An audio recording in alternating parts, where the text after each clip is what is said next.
이번 시간은 21년 6월달 기출문제 보겠습니다. 41번이죠. 서류 송달 얘기 또 나왔죠. 자주 나오죠. 1번 서류 송달은 원칙적으로 송달이니까요. 도달주의죠. 자, 근데 발송주의니까 틀렸고요. 2번에 보면 국기법 또는 세법에 규정하는 서류는 명의인의 주소에만 송달해야 한다. 자, 주소가 아니고 주소, 고소, 영업소, 사무소 이런 데가 되죠. 3번에 정보통신망장애로 납세고지서 전자송달이 불가능해졌대요. 그러면 교부를 하든지 아니면 우편으로 보내든지 할 수 있죠. 근데 교부에 의해서만 한다고 했으니까 틀렸고요. 4번은 맞는 표현이죠. 그래서 첫 번째 줄 끝에 보면 공시송달이에요. 서류의 주요 내용을 공고하는로부터 14일이 지나면 서류 송달이 있는 것으로 본다. 자, 42번은 국세부가 원칙. 자, 얘는 그냥 읽어보면 바로 이해가 되실 거고요. 43번에 과세 요건. 자, 보기 1번에 과세 요건이란 납세 의무 성립에 필요한 법률상 요건이다. 맞고요. 이번에 세법에 의해 국세를 납부할 의무가 있는 자를 납세자라고 한다. 납세 의무자라고 해요. 그 표현에 조금의 차이가 있는 거라서 납세자다. 그래서 2번이 틀렸고요. 3번은 과세 물건은 조세 부과의 목표. 그래서 예를 들어서 법인세는 법인의 소득에 대해서 과세하는 거잖아요. 그래서 그 과세 물건이 있고 그 다음에 그 과세 물건이 구체화된 게 이제 과세 표준이죠. 구체적으로 금액이 산정이 된 거. 그래서 과세 물건과 과세 표준이라는 게 있고, 그리고 마지막 4번에 보니까 세율이라 그래서 몇 퍼센트 할게요 라고 하는 게 있더라. 44번에 가니까 국세 환급이요. 올바르지 않은 것을 고릅니다. 보기 1번에 국세 환급금이란 납세 의무자가 국세 또는 강제징수비로서 납부한 금액 중 잘못 납부하거나 초과 납부한 금액이 있거나 세법에 따라 환급받아야 할 환급세액, 자, 그것이 있을 때 환급 결정한 금액을 말합니다. 보통 이렇게 길게 하는 것들은 맞는 표현일 때가 많아요. 왜냐면 책에 있는 걸 그대로 옮기거나 하면서 이렇게 좀 길어지거든요. 자, 보기 2번에 보면 국세환급금은 다른 세금과 상계해서 충당한 후에 남은 잔액을 환급하죠. 즉 환급금이 있으면 바로 아니라 납부할 세액이 있으면 충당하고 상계하고 그 다음에 지급하도록 하고 있다. 맞고요. 3번 납세자의 국세 환급금에 대한 권리는 이를 행사할 수 있는 때로부터 몇 년인가요? 네, 내가 5년간 행사할 수 있어요. 자, 내가 돌려받을 돈이 있는데 5년, 6년 동안 행사 안 했어요. 그러면 그 권리가 없어지더라. 소멸시효가 5년이에요. 자, 근데 3번에 10년이라 그랬으니까 틀렸죠. 자, 4번에 국세환급금이란 국세환급금을 충당 또는 지급하는 경우 그 국세환급금에 가산되는 법정이자 상당액, 자, 그걸 국세환급 가산금이라고 한다. 그렇죠? 자, 문제 45번. 자, 다음 중 옳은 것은 그 최근의 문제 트렌드는 옛날에는 시험 문제가 옳지 않은 것이 많았어요. 근데 요즘에는 옳은 것은이 많아요. 자, 그건 왜 그러냐? 출제자 입장에서는 옳은 것은이라고 낼 때 마음에 안정이 돼요. 왜냐면 옳은 것이 있고요. 나머지 세 개는 뭘 하나만 틀려도 그냥 틀리기만 하면 돼요. 그러다 보니까 틀린 지문은 그냥 내가 아무 말만 갖다 써도 돼, 그냥. 그럼 이거 틀린 지문이었는데요? 라고 하면 뭐 이걸 가지고 논쟁할 여지가 없죠. 그래서 정답이 되는 옳은 지문만 누가 찾더라도 뭐 이거에 대해서 항의를 할 수 없게 완벽한 지문을 하나만 만들면 되는데, 만약에 옳지 않은 것은 이라고 하면 세 개는 완벽하게 옳은 지문이어야 되고 나머지 하나만 틀린 지문이요. 근데 완벽하게 옳다는 게 뭐 이런저런 예외사항, 이러면 이거 아닐 수도 있지 않아요? 뭐 이것 따르면 아닐 수도 있지 않아요? 라고 하는 이의제기들이 워낙 많이 발생하다 보니까 요즘은 트렌드가 이제 옳은 것으로 가는 게 트렌드예요. 그래서 옳은 것은이라는 문제를 봤을 때 옳지 않은 것은요, 내가 지금까지 생각했던 세법 상식이랑 틀린 말들이 막 나와 있어도 그냥 그건 틀린 거예요. 그러니까 막 지어낸 거예요. 그러니까 그거에 대해서 너무 신경 쓰면서 읽지 않아도 된다. 그 말씀 드리려고 이 말씀을 드렸고요. 자, 보기 1번에 보면 법인의 사업연도는 1년을 초과하지 않는 범위 안에서 법령 또는 정관상 정하고 있는 회계기간을 우선적으로 적용하죠. 자, 1번이 이제 맞고요. 자, 2번 보면 법령이나 정관상의 회계기간이 규정되지 않으면 그때는 법인이 관할 세무서장에 신고한 사업연도 적용할 수 있고요. 그런데 이때 신고에 따라 회계기간이 1년을 초과할 수도 있다? 아니죠. 1년은 절대 초과하지 못하죠. 틀렸고요. 3번. 사업연도를 변경하려면 언제 하라 그랬어요? 직전 사업연도 종료로부터 3개월 이내 빨리 하라 그랬죠. 자, 근데 이제 뭐라고 되어 있나요? 변경하려는 사업연도 종료일 전 3개월. 자, 이건 틀린 표현이죠. 자, 문제 보기 4번에 보면 법인 설립 이전에 발생한 손익은 최초 사업연도로 귀속할 수 있다 그랬죠. 근데 할 수 없다 그랬으니까 그것도 틀린 부분이 됩니다. 자, 문제 46번은 여러분들이 정말 쉽게 할 수 있을 거예요. 자, 송금 불산입되는 금액만 뽑으라고 했으니까 1번에 있는 주발초 안 되죠. 2번에 보면 대표이사한테 퇴직금 주고, 대표이사 누구요? 임원. 임원 퇴직금은 한도까지만 송금인데 오른쪽에 보면 퇴직금 지급 기준 금액은 1200이에요. 그러니까 1200은 되는데 1200을 초과해서 지급해 1500이니까 초과해서 지급한 300만큼은 송금이 인정 안 되겠죠. 그래서 2번 지문에서 300이라는 금액이 송금 인정 안 된다는 걸 뽑아줘야 돼요. 그러니까 처음에 주발초에서 100이란 걸 뽑고요. 그 다음에 2번에서 300이라는 금액을 좀 뽑아줘야 되고, 3번에 있는 유형자산 수선비하고 5번에 있는 직장 보육시설비, 이건 당연히 송금되고, 자, 4번에 폐수배출. 자, 폐수배출은 뭔가 잘못해서 납부하는 거니까 이런 애들 송금 인정해주면 안 되겠죠. 전부 다 합하면 송금불산입 금액이 750이 나오죠. 자, 47번. 자, 이 문제도 조금 기억 한번 해보실 만하게 입금불산입 항목들이 쫙 있어요. 근데 그건 걸 그룹핑을 좀 해놨었죠. 자, 자본 충실 목적으로 입금불산입하는 거. 그리고 이중과세 방지 목적으로 입금불산입하는 것라고 말씀을 드렸었는데, 47번 보기 4번에 있는 2월 입금은 자, 작년에 뭐 우리 미수이자, 이자 수익에 대해서 입금불산입했던 거, 올해 입금산입하는 거. 자, 그런 거에 대해서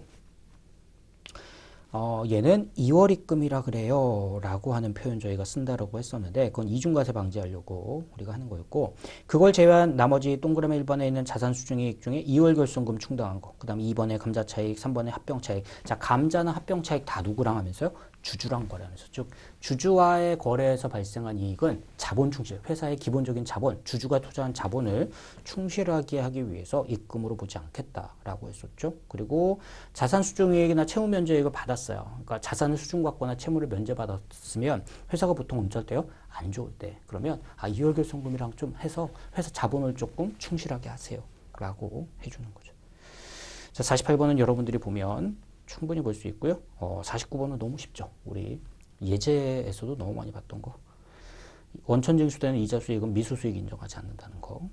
간단한 내용이고요. 50번이 시험장에 가서 풀면 처음에는 막막할 수 있지만 한두 번만 하면 이것도 꿀이죠, 꿀. 자, 회사가 재고자산 평가를 총평균에서 후입선출로 바꿨대요. 총평균에서 후입선출로 바꾸면서 기말 재고자산을 평가했는데 이제 평가에 관련된 내용으로 보라는 거죠. 첫 번째 줄 다시 보면 3일이 재고자산 평가 방법을 총평균에서 총평균급으로 신고했으나 평가 방법 변경 신고를 하지 않고 후입선출법으로 따라 했대요. 변경 신고를 해줘야 되는데 안 했다는 거죠. 자, 그러면 회계적으로 일단 이렇게 따져봐요. 회계가 있고 세법이 있다라고 볼 때 회계적으로는 지금 재고자산 금액을 뭐로 잡아놨을까요? 총평균에서 후입선출로 갔으니까 후입선출법에 따라 재고자산을 평가했을 거고, 그 밑에 있는 박스에 보면 후입선출법에 따른 금액은 900이에요. 자, 그럼 세법이 생각하는 금액은 뭐냐? 자, 세법이 이렇게 생각하는 금액은 자, 이런 때는 이렇게 가요. 자, 둘 중에 큰 금액으로 간다 그랬어요. 뭐요? 이미 변경했잖아요. 그러니까 세법 세무서한테 나 평가 방법 바꿀게요 라고 적정하게 신고하고 그 다음에 바꿔야 되는데, 그거 없이 임의로 회사가 마음대로 바꿨으니까, 자, 이럴 때는 어떻게 한다 그랬어요? 선입선출, 그 다음에 당초에 신고했던 방법 둘 중에 큰 금액으로 가요. 자, 그럼 선입선출에 의한 방법이 1200이라고 지금 재고가 나와 있고요. 원래 신고했던 방법, 그게 뭐였어요? 총평균 적용하고 있었으니까 이게 총평균이요. 자, 총평균에 따른 방법을 봐보면 총평균은 1000이라고 돼 있어요. 자, 그럼 둘 중에 큰 금액이니까 세법상은 1200이죠. 자, 여기까지 하고 난 다음에 세무조정을 할 수 있어야 되는데, 자, 이 세무조정 어떻게 해요? 설명을 한번 드려보면 이렇게 되는 거죠. 자, 이 재고라는 게 이래요. 기초재고가 있고요. 그 다음에 단기 매입이 있고요. 이게 뭐야? 판매 가능한 전체 재고야. 자, 이랬던 애가 판매가 되면 매출 원가로 가고, 판매가 안 되면 기말 재고로 남는 거야. 그래서 얘가 이렇게 둘로 나뉘는 건데, 이렇다라는 거예요. 장부에는 기말 재고 자산을 900으로 잡았지만, 세법이 생각할 때는 기말 재고 금액이 1200까지 가야 된다는 거잖아요. 그쵸? 그러면 이 기말 재고 금액의 차이가 결과적으로는 뭐로 가요? 매출 원가의 차이로 가죠. 즉, 세법이 생각하는 매출 원가는 요만큼밖에 안 돼요. 근데 회계적으로는 매출 원가가 이만큼 잡혀 있잖아요. 자, 장부상에는 매출 원가가 그만큼 많이 잡혀 있는 거죠. 그러면 그 금액만큼을, 매출 원가만큼을 줄여야 되죠. 자, 그렇게 생각할 수도 있고 이렇게 생각할 수도 있죠.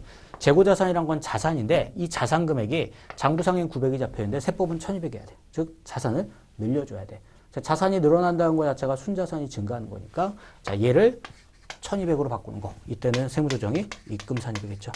그래서 재고자산이라는 금액을 300만큼 늘리면서 유보라는 소득처분을 해줄 거예요. 그래서 정답은 보기 2번에 있는 입금산이 300만 원 유보가 되는 거죠.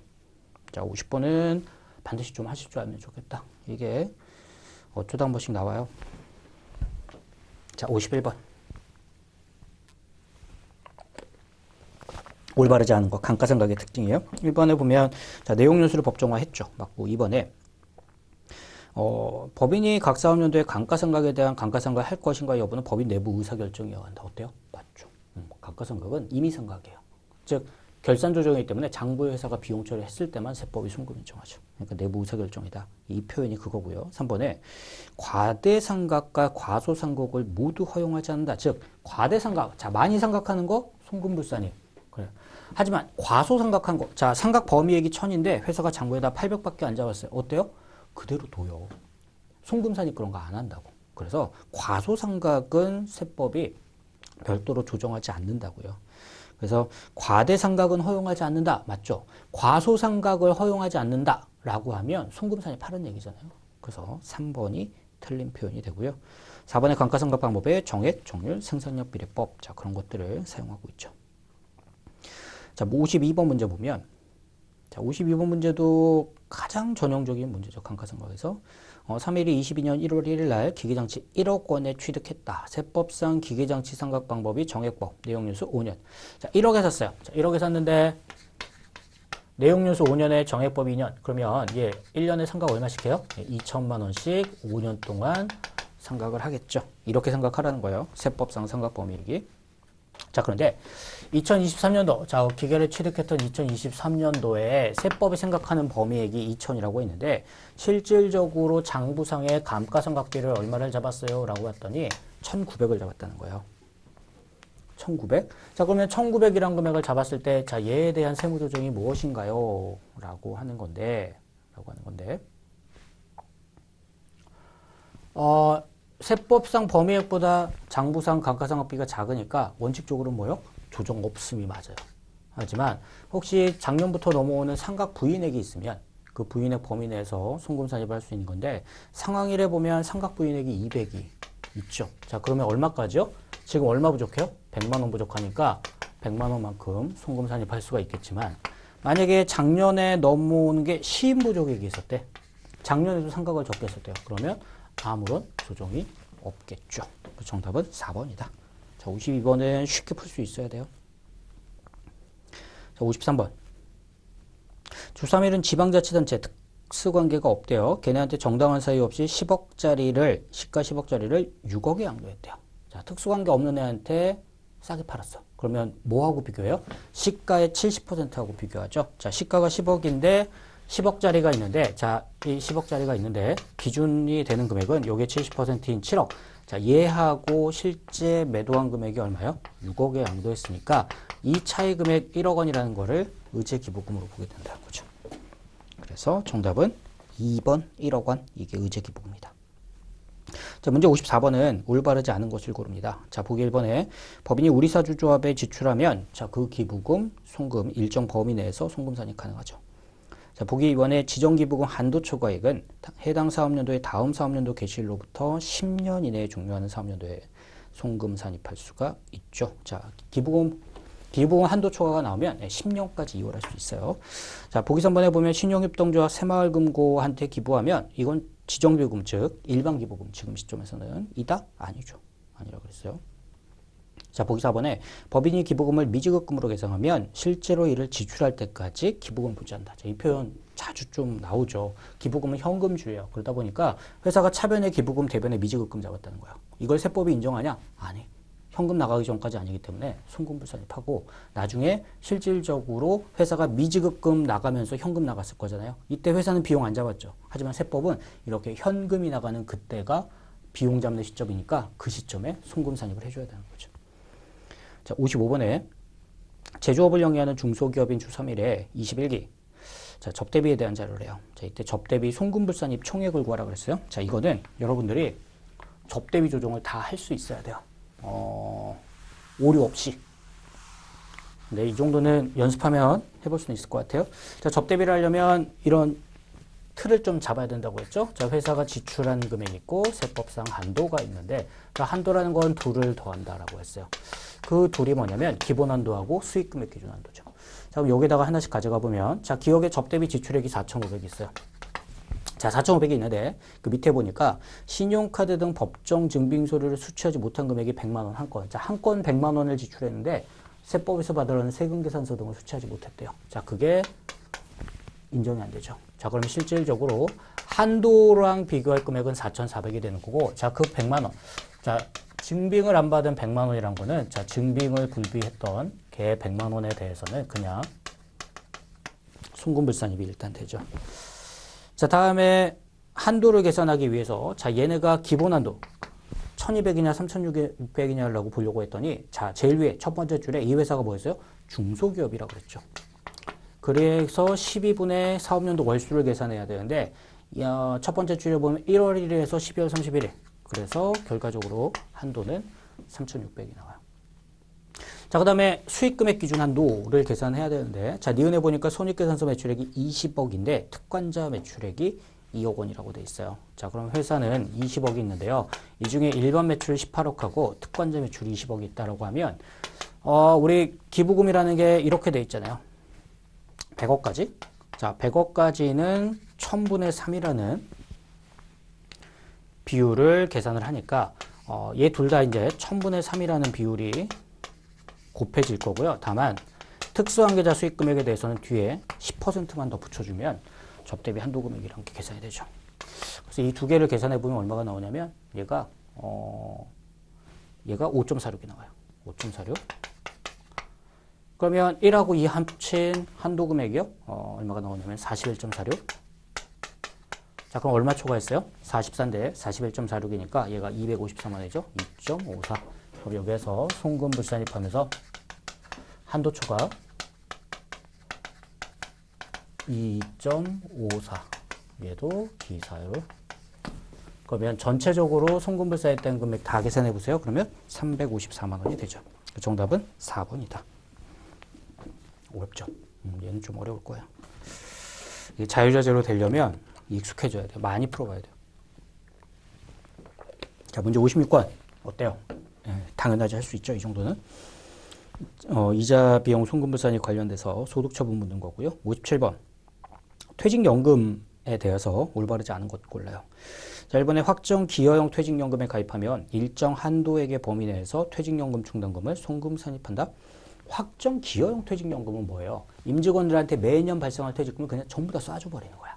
그럼 이거는 한도 내에서 송금이 아니라 그냥 임직원 통장, 임직원 명의 통장에 매년 다 쏴줘버렸으니까 그 지급한 금액을 전부 다 회사는 비용 처리하고 장부상 세법은 그걸 송금으로 인정하고 끝난다 그랬죠. 그래서 1번이 잘못됐어요. 자, 보기 2번은 퇴직급여 추계액은 퇴직연금 충당금 송금 산입 한도액에 영향을 미치죠. 왜냐?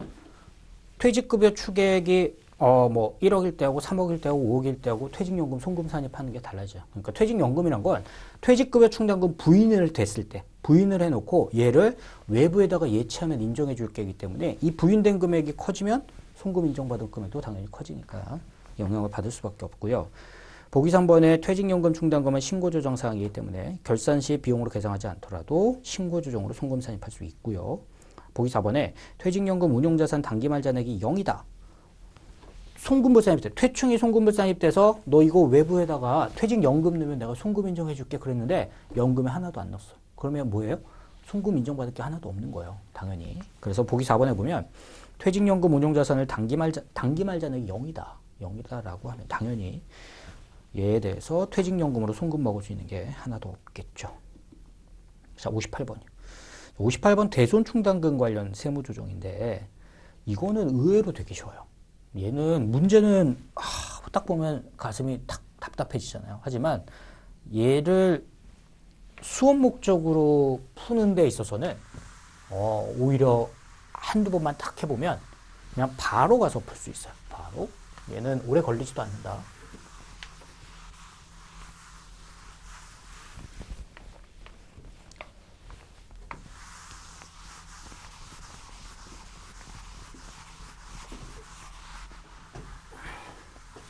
보죠. 자, 대손충당금 관련해서 밑에 자료를 줬는데 그 자료가 대손충당금은 T 계정이 있어요. 여러분들이 세무조정하기가 쉬운데 지금 T 계정이 안 나와 있으니까 우선 T 계정을 먼저 그려보죠. 자, 기초잔액이 2,500이 있고요. 그 다음에 단기 대손 발생한 게 있다면 차감해 주는데 대손 처리액이 500이 있어요. 그 다음에 단계에 추가적으로 설정을 얼마 했나 봤더니 설정한 금액이 300이 있고요. 그래서 기말 잔액이 얼마가 됐을 거냐면 2,300이 됐을 거예요. 자, 근데 이 기초 잔액 2,500이 세무상 다 인정이 안 됐을 수가 있잖아요. 세무상 부인된 금액이 자료 니은에 보면 1,000만 원이 있다고 나와요. 자, 1,000만 원만큼 있다고 부인된 금액이 있다고 나오죠. 자, 그러면 대손충당금 세무조정에서 우리 두 가지 기억하자고 그랬죠. 첫 번째, 작년에 부인됐던 금액이 있으면 충당금을 전부 다 환입한다 그랬죠. 환입하다 보니까 자, 부인됐던 금액, 송금불산입되는 금액을 환입하면 뭐요? 입금불산입해야 되잖아요. 그러니까 무조건 입금불산입하죠. 얘를 입금불산입하기 때문에 작년에 송금불산입했던 금액이 올해 입금불산입이 되니까 그 금액만큼이 당연히 감소하겠죠. 그래서 그 밑에 유보 보세요. 50% 을표. 자본금과 적립금 조정면서 을표를 보면 기초잔액이 1,000만 원이 있어요. 그 다음에 그 오른쪽에 감소의 기억이 있고 증가의 XX가 있는데 그 감소 금액이 뭐였어요? 기초잔액 1,000만 원이 무조건 감소하는 거잖아요. 대손충당금은. 그래서 기억은 얼마예요? 1,000만 원이 돼야 되는 거야. 전기에 있었던 송금불산입 금액, 대손충당금 송금불산입 금액은 올해 무조건 송금불산입이니까 입금불산입하고 가니까 감소에 있는 금액은 전기말 잔액이 무조건 들어가는 거야. 1,000만 원. 그건 무조건 해놓는 거다. 자, 그 다음에 회사가 단기에 설정한 금액은 2,300으로 보죠. 기말잔액으로. 자, 그러면 2,300하고 회사가 비교해야 될 건 올해 세법상 한도인데 세법은 채권 금액에다가 설정률을 보는데 채권 금액을 보니까 디귿번 보세요. 설정 대상 채권이 5억이 있고요. 여기에다가 둘 중에 큰 비율이에요. 자, 1%하고 실적률인데 실적률을 보니까 자료 리을에 2%라고 돼 있어. 그러면 둘 중에 큰 것까지 가니까 얘로 가면 1%면 5니까 1,000만 원까지 가죠. 그러면 회사가 비용 처리한 금액이 2,300인데 세법상 한도가 1,000이에요. 그러면 한도 초과한 금액이 얼마야? 여기서 1,300만큼이 송금불산입이 기말잔액에선 되겠죠. 그래서 니은에 들어갈 금액, 그 50% 일표에 제일 끝에 기말잔액 니은에 들어갈 금액이 기말의 유보잔액은 1,300이 돼야 되잖아요. 그래서 정답이 보기 1번 이거야. 대손충당금은 쉬워요. 작년에 송금불산입된 거 무조건 입금불산입. 세무조정 문제 해놓고 기말잔액하고 단기의 한도를 비교하는데 한도 계산하는 게 되게 쉬워요. 채권잔액을 보통 다 주거든요. 채권잔액이랑 이 실적률 자료를 주다 보니까 그걸 하면 충당금 한도를 바로 계산할 수가 있고 그럼 송금불산입 금액이 이제 계산이 직접 돼서 나오죠. 그럼 이 송금불산입 금액이 기본적으로 그 해 말에 올해 말에 대손충당금 세무조정 금액이 되더라. 이렇게 이해를 하시면 됩니다. 자, 59번에 보면 23년 1월 1일 날 시가 10억 원, 장부가 4억 원인 토지를 회사의 대표이사, 즉 특수관계인한테 양도하고 유형자산 처분이익 2억을 계산했다. 우리 이런 식의 문제 지금 자주 나오죠. 자, 장부가 있어요. 북밸류가 있는데 북밸류가 4억이에요. 근데 얘를 처분해서 플러스 2억만큼 받다는 거는 처분가액이 얼마란 거예요? 처분가액이 6억이에요. 자, 근데 얘 지금 시가가 얼마요? 자, 시가라고 하는 금액이 10억이에요. 그럼 결과적으로 우리 세법상 관심이 있는 건 뭐냐면 시가 10억짜리를 누구한테요? 대표이사한테 6억에 처분했어요. 자, 시가 10억짜리를 6억에 처분했으면 누구한테요? 네, 대표이사한테 4억만큼 이익이 갔네. 라고 해서 부당이익 계산 부인이 걸리고 상대가 누구예요? 대표이사니까 소득 처분은 당연히 상여가 되겠죠. 그래서 그 문제를 봐보면 이렇게 됩니다. 자, 59번 정답을 보면 보기 3번 해보세요. 입금 산입을 합니다. 부당이익 계산 부인, 저가 양도 싸게 팔았다는 거죠. 그러면서 얼마가요? 4억 원 하면서 4억 원 하면서 소득 처분이 상여로 돼 있죠. 왜냐? 대표이사니까. 자, 문제 60번. 가산세 관련된 문제 중에서는 제일 쉬운 것 같아요. 그 박스에 보면 지수가 이런 얘기를 해요. 납세 의무자가 법정 신고기한 내 세법에 따른 과세표준 신고서를 제출하지 않았다. 뭐 한 거예요? 무신고했죠. 그러면 무신고 가산세가 적용되고요. 자, 제니가 이런 얘기를 합니다. 법정 신고기한 내에 신고는 했는데 그 신고한 과세표준이 세법상 신고할 금액이 미달했다. 그럼 뭐예요? 과소신고 가산세. 자, 리사가 얘기합니다. 납세자가 세법에 따른 납부기한 내에 국세를 납부하지 않거나 납부한 세액이 납부할 세액이 미달했다. 납부를 적게 했다는 거죠. 그럼 뭐가요? 납부지연 가산세가 적용이 되는데 자, 뒤에 여기까지 맞아요. 근데 뒤에 이런 말이에요. 납세자가 환급받은 세액이 세법에 따라 환급받아야 할 세액을 초과했다. 이때는 가산세가 적용되지 않는데 무슨 얘기냐면 내가 세금 신고하면서 나 오히려 세금 환급 돌려받아야 돼요. 납부가 아니라 돌려받아야 돼요 해서 만약에 뭐 1,000만 원을 돌려받았어. 근데 시간이 지나서 세무서에서 봤더니 야, 얘가 돌려받을 금액이 1,000만 원이 아니라 300만 원만 돌려줬으면 되는 거예요. 근데 얘가 환급받을 세액을 많이 신고한 거야. 그럼 내가 이제 뭐 해야 돼요? 많이 돌려받았으니까 이제 다시 더 내야 되죠. 세무서에다가. 그러면 그때 내가 더 내야 되니까 결과적으로는 세금을 과거에 적게 냈던 거기 때문에 이렇게 추가적으로 납부할 때 당연히 가산세를 내야죠.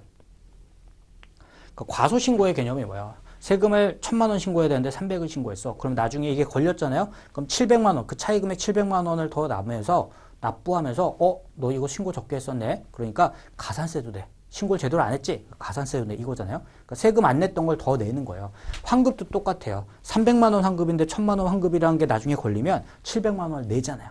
옛날에 안 냈던 거죠. 그러니까 너 왜 제대로 안 냈어? 가산세 내야지. 그러니까 환급일 때도 당연히 가산세 내는 거다. 근데 이 표현이 자주 나와요. 환급일 때는 가산세 적용하지 않는다. 자, 그 밑에 61번. 필요경비가 인정되지 않는 거. 우리 소득세에서 강조했죠. 이자하고 배당은 불로소득이다. 자, 62번.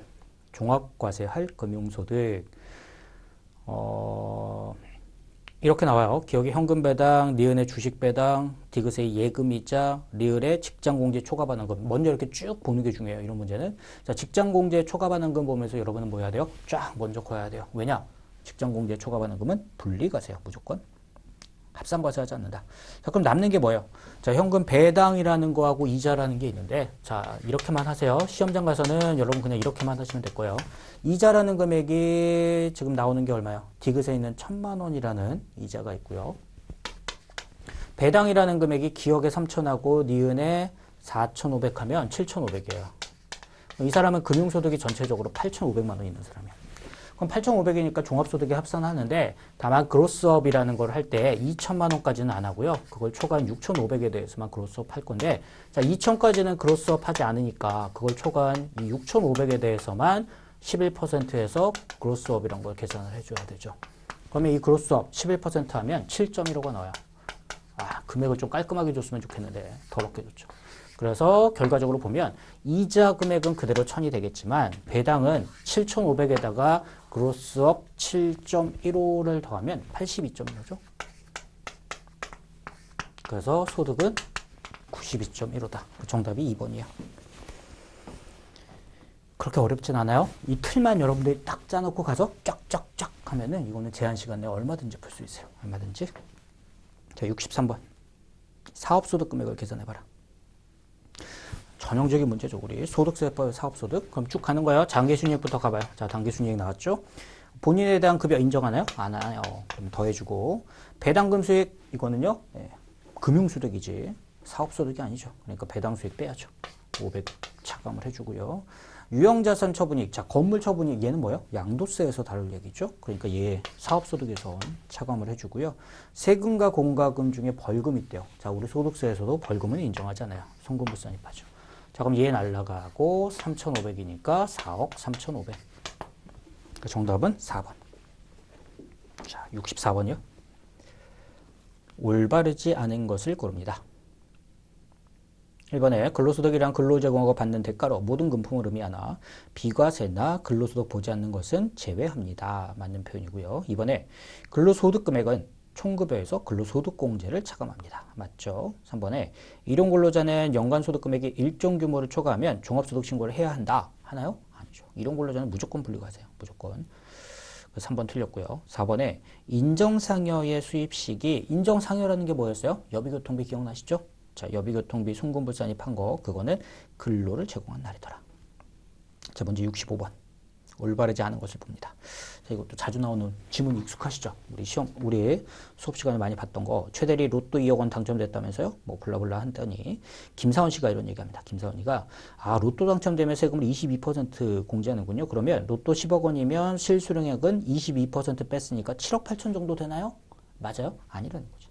자, 로또가 3억 원까지는 20%를 하지만 3억 초과한 금액에 대해서는 30% 원천 징수하잖아요. 그러면 10억 원이면 3억 원까지는 20%가 맞아. 하지만 10억 원이면 이 3억 원을 초과한 7억 원 부분에 대해서는 30% 세율을 적용받잖아요. 그래서 김사원이 틀린 표현이다. 자, 그랬더니 안부장이요. 그건 그렇고 로또 당첨금도 있고 하니 최대리 내년에 종합소득 확정신고 해야 되나요? 라고 안부장이 물어봤더니 하과장이 이런 얘기합니다. 아닐 거예요. 기타소득 종합과세하는 것이 원칙이지만 복권당첨소득은 분리과세, 즉 종합소득에 합산하지 않고 원천징수로 납세금을 종결한다는 거죠.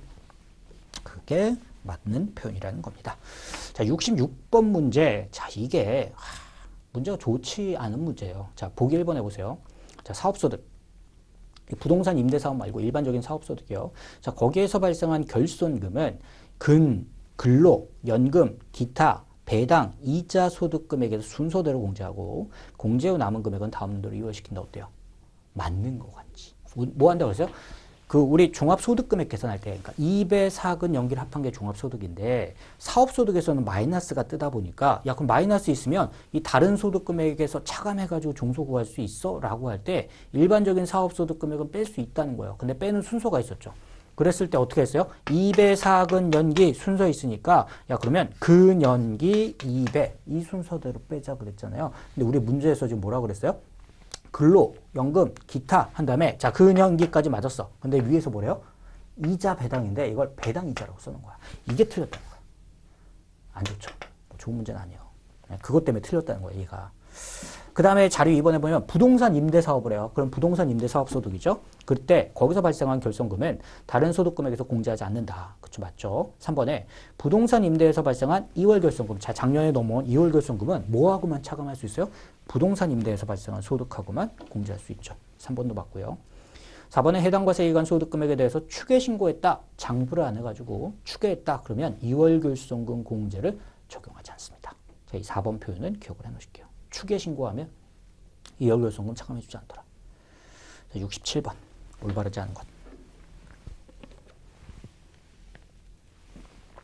특별세액공제에 대해서 올바르지 않은 것. 1번에 보면 외국의 의료기관, 의료비는요, 외국에서 쓴 거 인정 안 해준다 그랬죠. 그리고 미용이나 성형 목적, 그것도 인정 안 한다 그랬고요. 자, 2번에 보면 소득세 증여세가 비과세된다. 우리 사내 근로복지기금에서 교육비 받으면, 본인이나 자녀의 교육비 받으면 그 장학금에 대해서는 비과세한다 그랬잖아요. 자, 그 비과세를 받은 다음에 그 돈 가지고 내가 지출했다는 거예요. 그러면 그것도 비용 인정 안 해야죠. 세법은 항상 대응을 해요. 그래서 2번, 자료 2번, 보기 2번 다시 읽어보면 소득세 또는 증여세가 비과세되는 소득으로 지출한 교육비. 저기는 교육비 공제 대상에서 제외한다. 자, 3번에 보면 보험료, 의료비, 교육비, 세액공제 합계금액이 근로소득에 대한 종합소득 산출세액 뭐냐? 보험료, 의료비, 교육비 이런 애들은 근로소득자만 해주다 보니까 이 세액공제 금액은 그거에 대해서 근로소득에 대해서 과세되는 금액, 즉 근로소득에 대한 산출세액 범위 내에서만 해주겠다라는 거고요. 다만 지금 틀린 건 뭐냐면 근로소득에 대한 종합소득 산출세액을 초과했다. 세액공제가. 그러면 그 초과 금액을 5년간 이월해서 공제가 가능합니다. 이 부분이 잘못된 거예요. 그냥 그때 하고 끝나요. 그때 하고 끝나는 거다. 자, 4번. 보기 4번에 보면 의료비와 교육비 세액공제는 나이 요건을 충족하지 못한 기본공제 대상자에 대한 지출액도 대상금액에 포함한다. 이거 어때요? 맞아요. 왜 그러냐? 의료비 생각해보세요. 의료비는 연령도 안 보고 나이도 안 봤었어. XX야. 왜요? 내가 연령이 20세를 넘었어. 그래서 기본공제를 못 받아. 하지만 그 가족이 아프면 내가 의료비 쓸 수 있잖아요. 그러니까 연령도 안 받고 소득도 안 받게. 즉 내가 기본공제 받지 못하는 사람들이라 하더라도 그 가족을 위해 의료비 쓴 건 무조건 해줄게. 교육은 어때요? 소득은 봐야 돼. 하지만 우리 애가 21살이야. 대학교 다녀. 근데 대학교 학비를 내가 돼. 어때요? 당연히 해줘야지. 그러니까 연령은 안 볼게. 하지만 소득은 볼게였잖아요. 그게 여기 있는 거다. 자, 문제 68번을 보면 올바르지 않은 것. 1번은 예납적 원천징수에 해당하면 별도의 확정신고가 필요하다. 예납적 원천징수라는 것 자체가 예납이니까 잠깐 미리 일시적으로 뽑은 거니까 확정신고 필요하겠죠. 2번 기타 소득에 대한 원천징수 세율 몇 프로요? 20%. 이자 소득에 대한 원천징수율 몇 프로요? 14%. 동일하다? 아니죠. 다르죠. 그래서 2번 잘못했고요.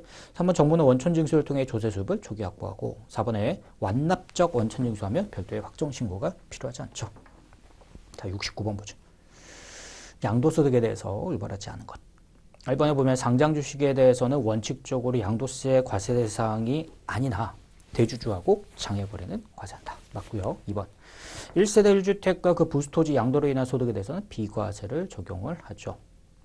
자, 3번에 소유권 이전 형식을 띠고 있는 양도담보는 양도세 과세 대상이다. 많이 다뤘었죠. 양도담보는 담보 목적으로 양도한 거잖아요. 그러니까 실질적인 양도가 아니어서 과세 대상이 아니죠. 자, 4번에 토지하고 건물을 양도하면 그 양도한 날이 속하는 달의 말일로부터 2개월. 자, 주식은 반기의 말일로부터 2개월. 그렇게 해서 예정신고를 해줘야죠. 자, 70번에 올바르지 않은 것. 자, 보기 1번의 사업장 현황 신고는 부가세 면세 사업자의 총수익 금액을 파악하기 위한 제도로 언제까지예요? 다음 연도 2월 10일까지. 자, 근데 여기 1월 10일이라고 했으니까 틀린 거예요. 문제에서 이렇게 바꾸니까 참 힘들어진 거죠, 여러분들. 자, 면세 사업자의 사업장 현황 신고는 2월 10일까지예요. 1번 틀렸고요. 2번 종소 확정 신고는 5월 말까지. 이거는 뭐 편하게 볼 수 있고. 3번에 매년 정기예금 이자 1,500만 원 이외에 소득이 없대요. 그럼 정기예금 이자가 2,000이 안 되면 뭐 하면 돼요?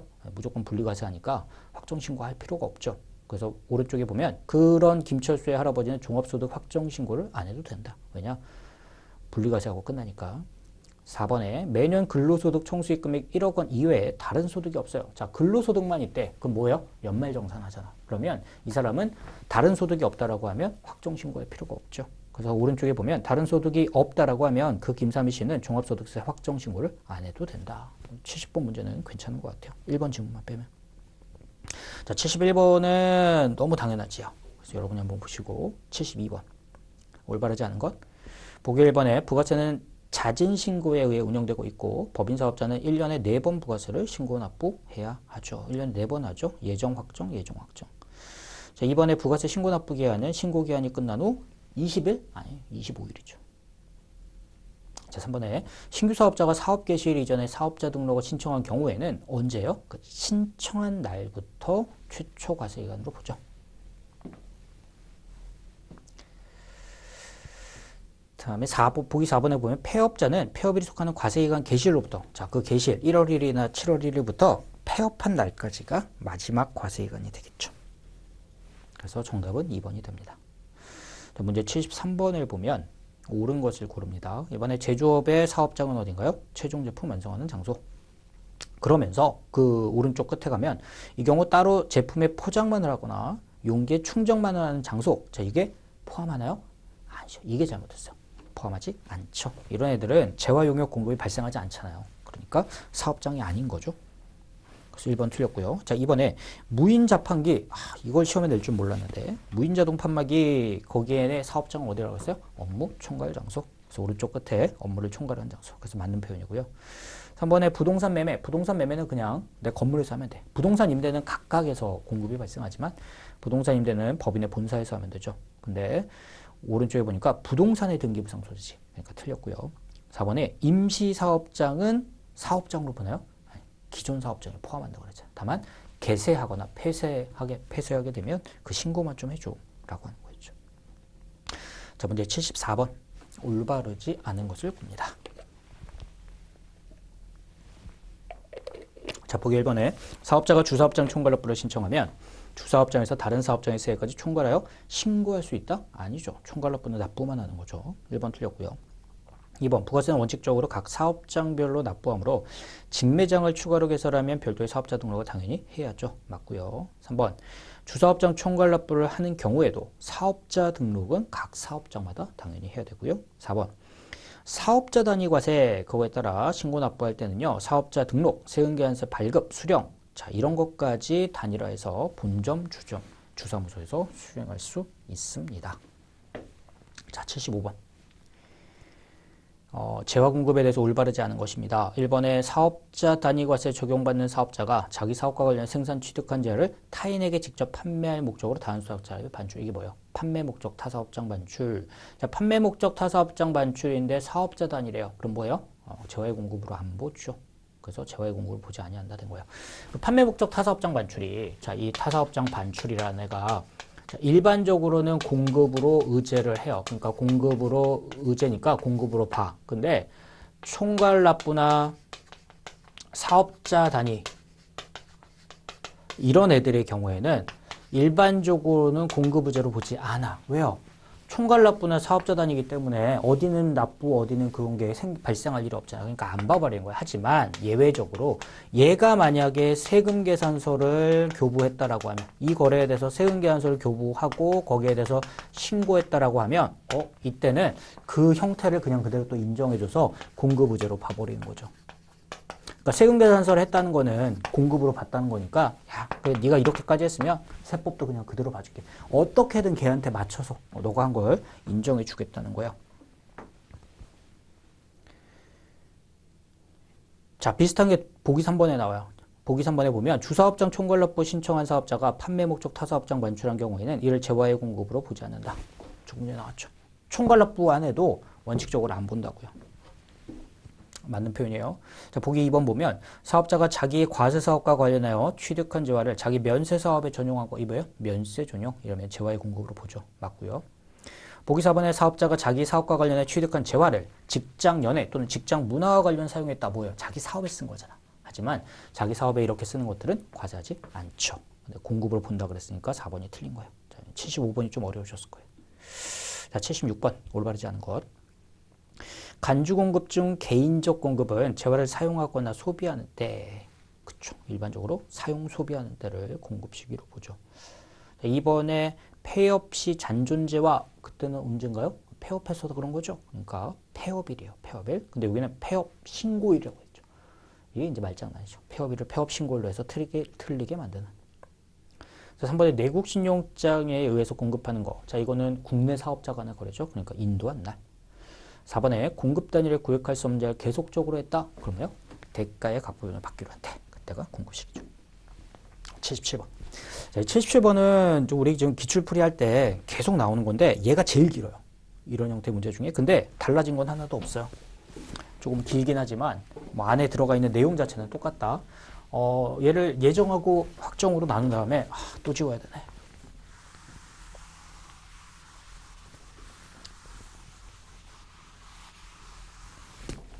예정하고 확정으로 나눈 다음에 거기에다가 해당하는 과세 표준만 쭉 써가면 돼요.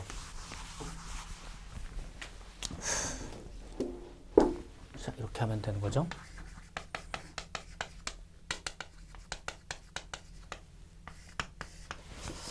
자료 하나씩 보면서 자료 1번에 보면 1월 17일 날 노트북 한 대를 100만 원에 현금 판매했는데 매출 애누리 10만 원이 발생했으면 90만 원이죠.